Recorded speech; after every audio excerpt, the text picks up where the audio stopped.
Well, my work today has brought me down to the battlefield of Langport in Somerset, and notwithstanding the fact that it's blowing a bit of a gale here, I thought I'd have a little look at what we can see today.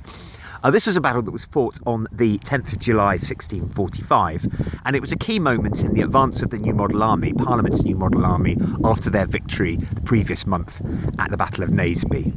Opposed to them, in fact up on this high ground to my left here, was a royalist force under Lord Goring.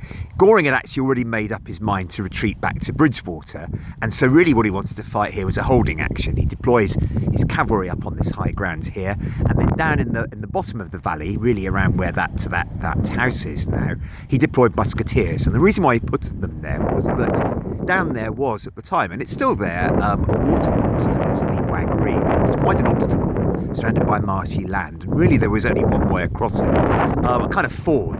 Apparently it was quite narrow, no more than 4 horsemen could pass it abreast, and the water came up to the horses' chests, but that was the way across. So his idea was, we'll hold up the parliamentarians here, and then we'll be able to make a relatively leisurely withdrawal, he hoped, up to Bridgewater.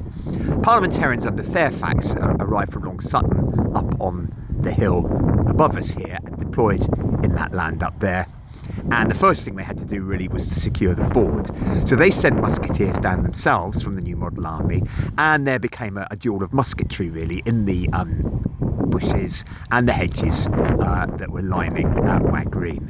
Eventually the parliamentarians, assisted by their artillery, which fired from the hills above, cleared the way, and that opened up the chance for the parliamentarian cavalry to advance. But still a tricky thing, because they had to get across that narrow ford and then fight their way up this hill to where the royalist cavalry were waiting for them.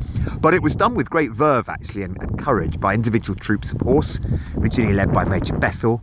First of all, one troop went across and made perhaps a little bit of a bridgehead. Then a second troop went across, countercharged the royalists, and gradually moved their way up the hill that we can see here. Eventually, more parliamentarian cavalry were able to get across, and the royalists lost heart and retreated back through Langport, which they set alight to, pursued by the parliamentarian cavalry, who chased them through the town, and ultimately up to Bridgewater, which they then abandoned.